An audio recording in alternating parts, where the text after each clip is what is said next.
saat ini?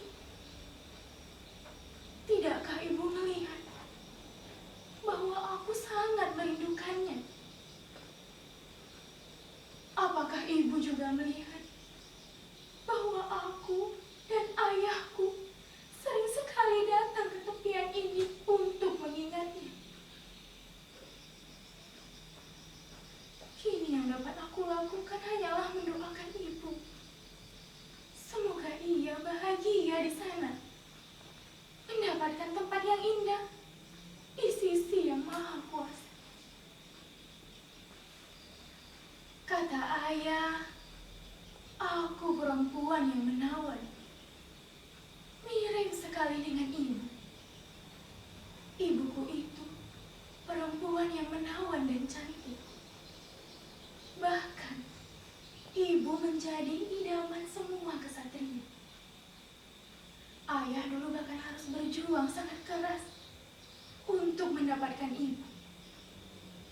Sama seperti Laksamana Halim kekasihku. Aku bahagia sebab ayah telah menyetujui lamaran Laksamana Halim kepadaku. Ayah mengatakan bahwa Laksamana Halim adalah laki-laki yang baik. Dan ayah berharap bahwa aku akan hidup bahagia bersamanya.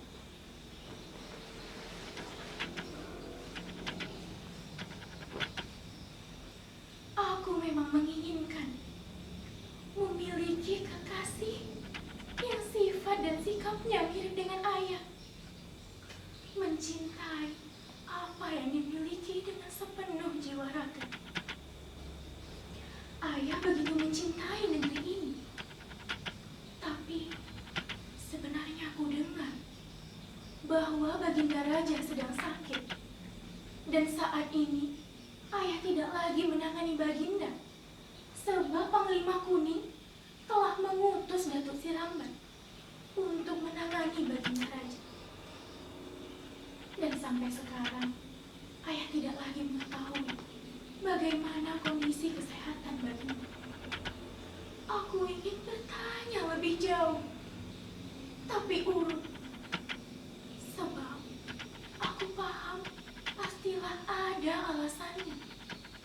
Dan tak perlu aku mencampurinya. Bukankah begitu, ayah? Apa?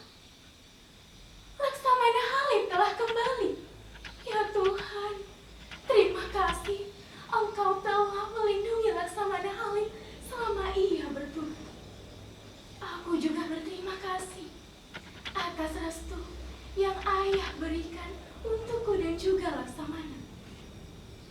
Semoga Tuhan juga merestui hubungan kami. Ayah, sepertinya kita juga perlu mengecek bagaimana kondisi kesehatan Baginda Raja sekarang, ayah. Lebih baik, mari ayah, kita pergi ke istana.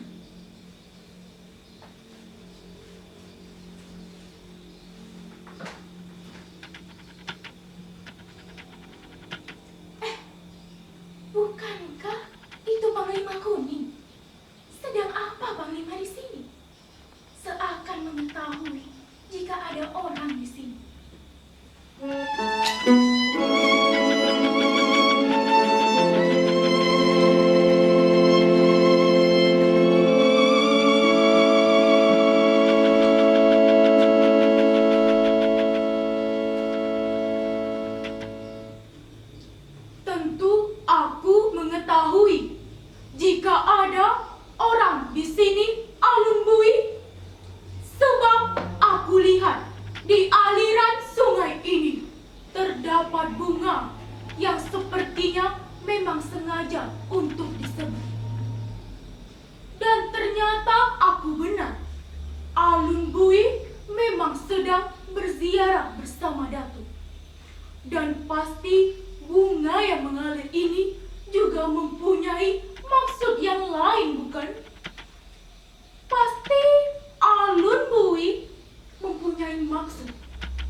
akan mengintaiku.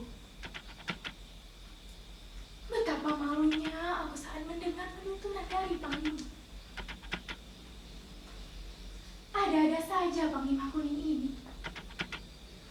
Bagaimana keadaan Baginda Raja yang sedang sakit, Panglima? Ku dengar Panglima bahkan belum mengetahui bagaimana kesembuhan Baginda Raja.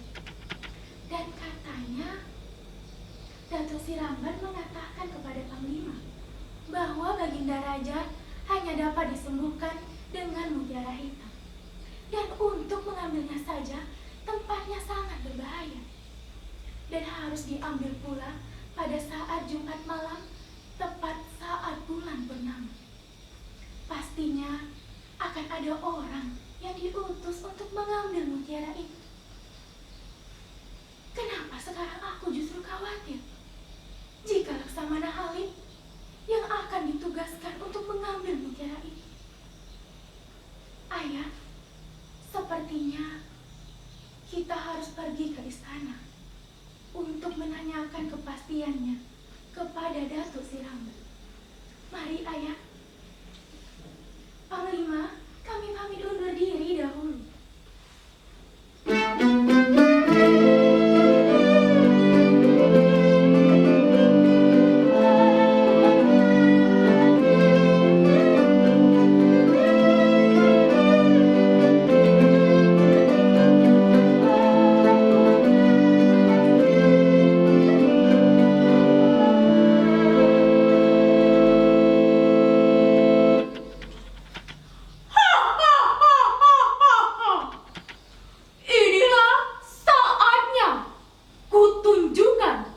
Bagaimana kekuasaan dan rencanaku berjalan.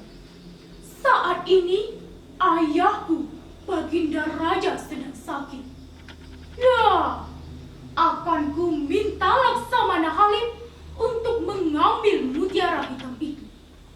Kemudian entah itu dia kembali atau tidak, yang pasti Alun Bui sebentar lagi akan menjadi milikku. Milik Panglima Kuning. Ha, ha, ha, ha, ha, ha, ha. Oh, Laksamana Halim. Kapankah gerangan kau berada di tepian ini? Laksamana ini kan pandai bersilat. Bagaimana kalau Laksamana ajarkan aku cara bersilat? Sepertinya ini peluang yang bagus untuk aku membunuh Laksamana Halim. Dan saat ada kesempatan, akan kuserang dia. Ha, ha, ha, ha, ha, ha, ha.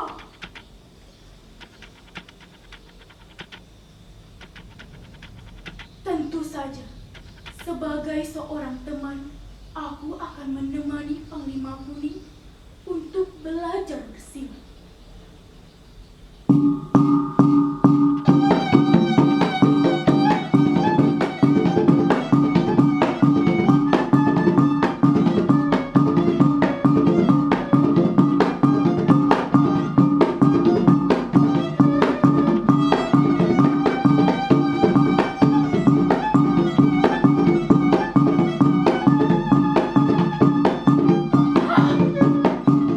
Berhati-hatilah, Panglima.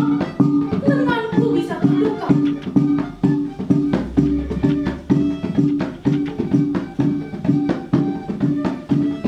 Siapalah yang menyangka bahwa kejadian ini disaksikan oleh Alun Bui. Ia terkejut melihat Laksamana Halim dan Panglima Kuning bertarung di tempat yang berbahaya seperti ini. Dan Alun Bui melihat gerakan tangan Panglima Kuning seakan ingin menerkam dan juga membunuh Laksamana Halim. Dan aku melihat tangan Laksamana Halim terluka.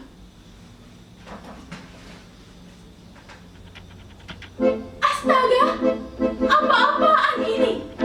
Tuan-tuan sekalian, kenapa melakukan perkelahian di tempat yang berbahaya seperti ini?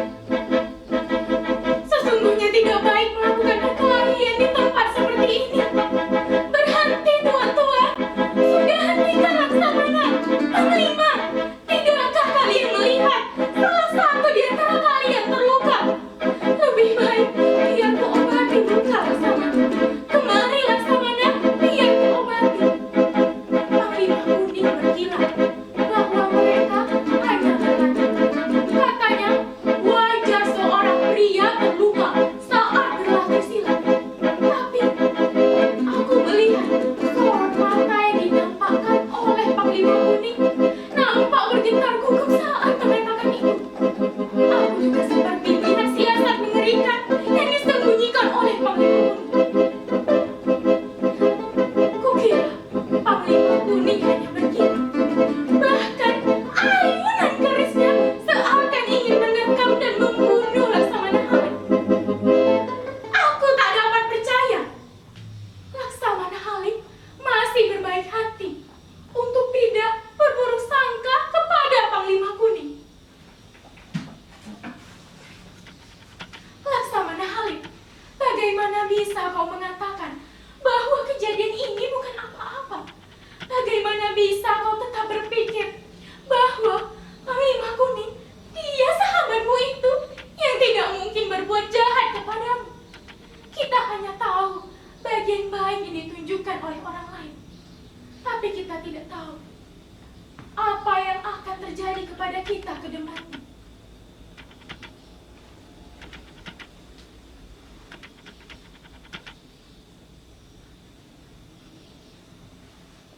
Sesaat itu, ayah mengabarkan bahwa orang yang ditugaskan untuk mengambil mutiara hitam itu adalah Laksamana Halim. Apa? Benar yang kukhawatirkan benar-benar terjadi. Laksamana Halim baru saja pulang bertugas, dan sekarang ia harus menjalankan tugas yang berbahaya itu. Ya Tuhan, tidak bisakah kesatria lainnya? Apakah sudah habis kesatria di dunia ini? Sampai-sampai harus Laksamana Halim lagi yang pergi. Aku benar-benar cemas saat ini. Berhati-hatilah Laksamana. Aku akan menunggumu di sini, seraya mendoakanmu agar engkau cepat menemukan mutiara hitam itu. Ayah lalu menyuruhku untuk tidak mengkhawatirkan Laksamana Halim. Ayah mencoba menenangkanku bahwa Laksamana Halim akan segera kembali membawa mutiara hitam dengan selamat. Tapi tetap saja, hati ini tetap gundah, mencemaskan Laksamana Halim kekasihku. Lalu aku memutuskan untuk menunggu Laksamana Halim di sini, sedangkan ayah memutuskan untuk pulang. Laksamana Halim, segeralah engkau kembali dan bawalah mutiara hitam itu. Panglima, sedang apa Panglima di sini? Dan mengapa Panglima begitu? Hal apa yang Panglima tertawakan itu? Oh, tonggak itu. Jadi Panglima hampir saja terjatuh gara-gara tersandung tonggak itu. Jangan sampai Panglima berpikiran untuk menyingkirkan tonggak itu. Karena itu adalah tempatku untuk meletakkan dupa pada saat berziarah pada ibu. Lagi pula,